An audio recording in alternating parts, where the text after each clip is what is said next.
Welcome to How To Music Tech. This is part 1 in this series. This is just a quick introduction to what we'll be looking at throughout this series. We're looking at the Zoom R8. It's an 8-track recorder. You can record 2 tracks simultaneously and play back 8 tracks simultaneously.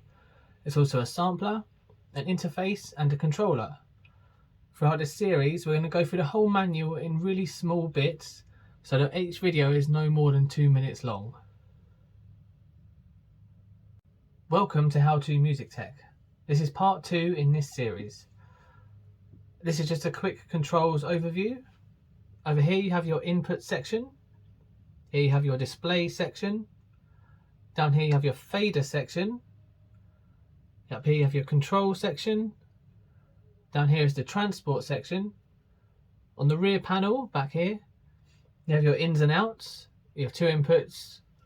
You have a master volume and a master headphone volume, as well as the power on and off switch and a control in. On the right side panel you have a USB in and your SD card slot. Underneath the unit you have the battery compartment, and on the front here you have the 2 built-in microphones. Welcome to How To Music Tech. This is part 3 in this series. The input section. On the input section, which is located here, you have your switches for your inputs if you're using guitar, bass or other instruments, microphones or built-in mics. You have switches here to change that. You have your peak indicator so that you don't clip. You have your gain controls for both inputs.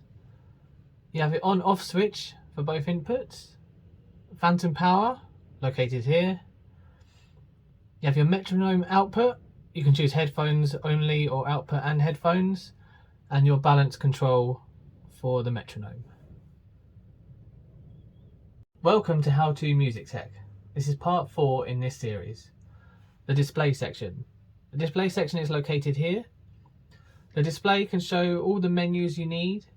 It goes through all the levels, the track sequencer and the drum patterns will be shown on the display. And down here you have the soft keys. The soft keys vary on function depending on the current display screen. Welcome to How To Music Tech. This is part 5 in this series. The fader section. The fader section is located down here. You have your track indicators located above each track. It will show green for play, red for record, it will be off if the track's mute, or it will be orange if you're using a loop or rhythm track. You have your faders here, 1 to 8 and the master fader, and then you have your pads down here for the drum sequencer, playing drums or the sampler. Welcome to How To Music Tech. This is part 6 in this series. The transport section, located down here.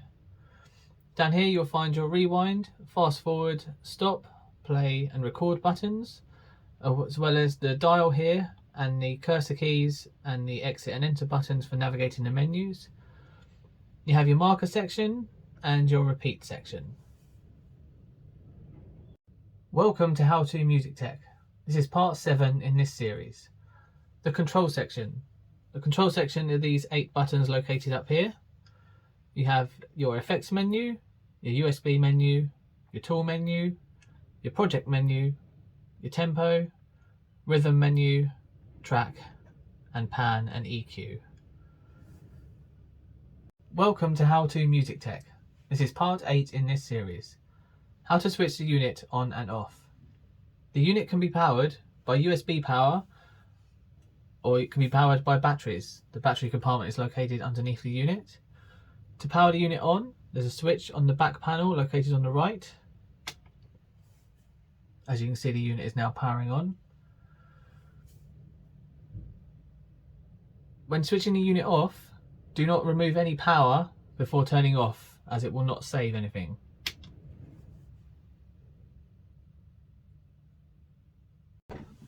Welcome to How To Music Tech. This is part 9 in this series. How to create a new project.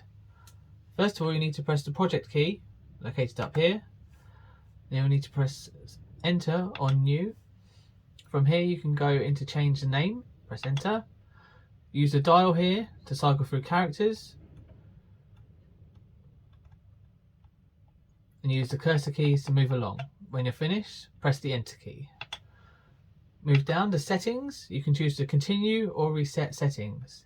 If you press Continue, it'll keep settings from your previous project, which includes the bit length, the insert effect settings, the send return effect settings, the track status, the bounce settings, the track parameter settings, and the metronome settings.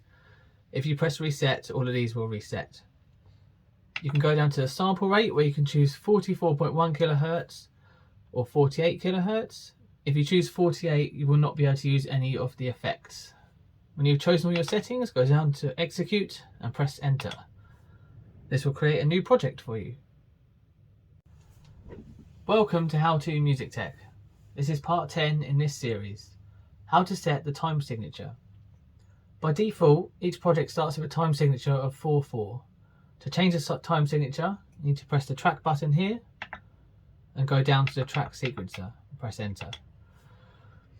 From here, you need to press Record, and then you need to move the cursor to where you want your time signature to change. If you want it to change at the start of the song, leave it where it is. If you want to say move to bar 5, you move to bar 5. Then you need to move the cursor key up and along till you get to the time signature part. From there, you can use the dial to change time signatures. So if we started in 4/4 and then in bar 5 we go to 5/4, we change it there, and then we press stop to execute. Welcome to How To Music Tech. This is part 11 in this series. How to set the tempo for your project. On the project screen, press the tempo button located here. As you can see, the tempo will come up, and by default it's set to 120. You can use the dial to change the tempo. It can be set anything from 40 beats per minute to 250 beats per minute. Alternatively, you can repeatedly tap the tempo button and it will take the average and set a tempo for you that way. Welcome to How To Music Tech. This is part 12 in this series. How to set up the metronome for your project. You need to press the tool button located up here, and you need to press Enter on the metronome. From here, you can change the metronome to be on play and record, record only, or play only. You can set the level, which is by default set to 50, but it can be from anywhere from 0 to 100. You can set the pan. By default it's set on center, but it can be done left or right. And you can choose the sound, which could be cowbell, stick, click, or bell.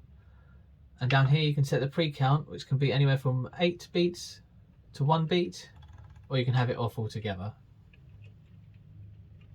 Welcome to How To Music Tech. This is part 13 in this series. How to change the display from showing bars, beats and ticks, or hours, minutes, seconds and milliseconds. That bit is located here on the display screen. To change this, you just simply press the up or down cursor on this screen. It'll change to bars and beats, or minutes and seconds.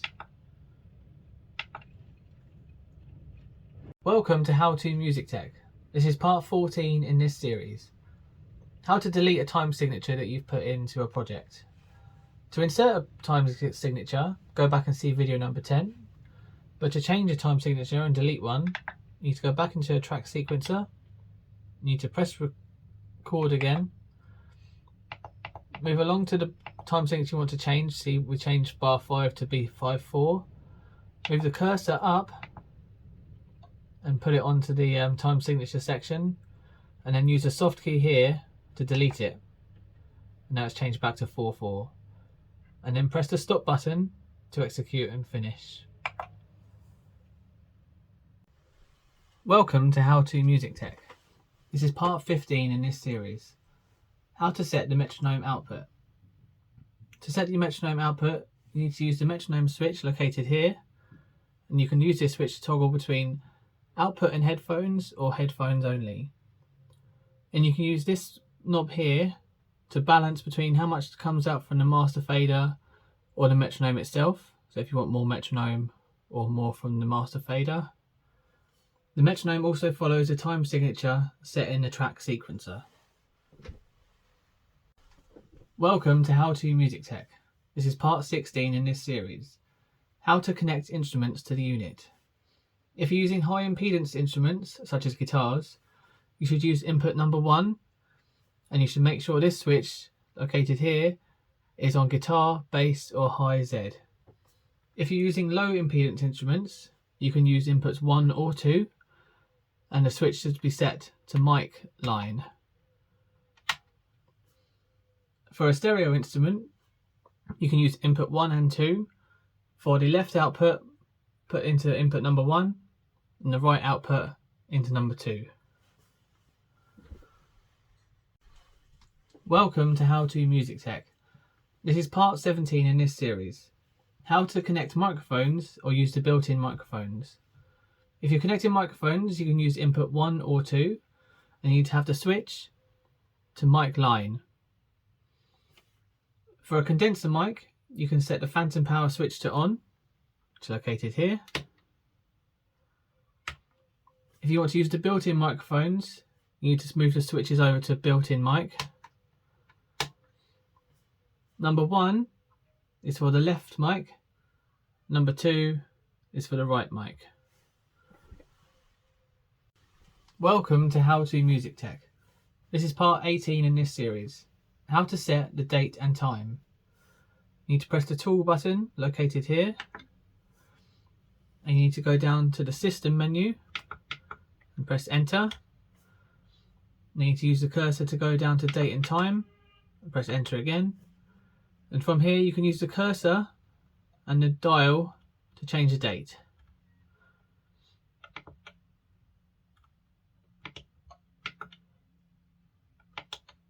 And the time. And once you're finished, you press OK, you press enter. Now the date and time has been set. If you get a reset date time appear on the screen, the date and time has been reset to the default values. Welcome to How to Music Tech. This is part 19 in this series. How to adjust the input gain. On the input you're using, make sure the channel is live by pressing the on button. Then you can make some noise on the instrument or microphone that you're using.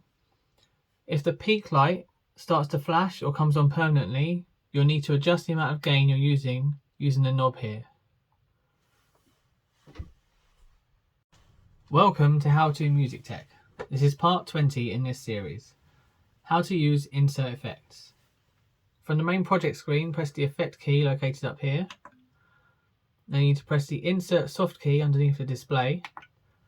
Use the dial to switch these to on, and then use the cursor keys to navigate through this menu.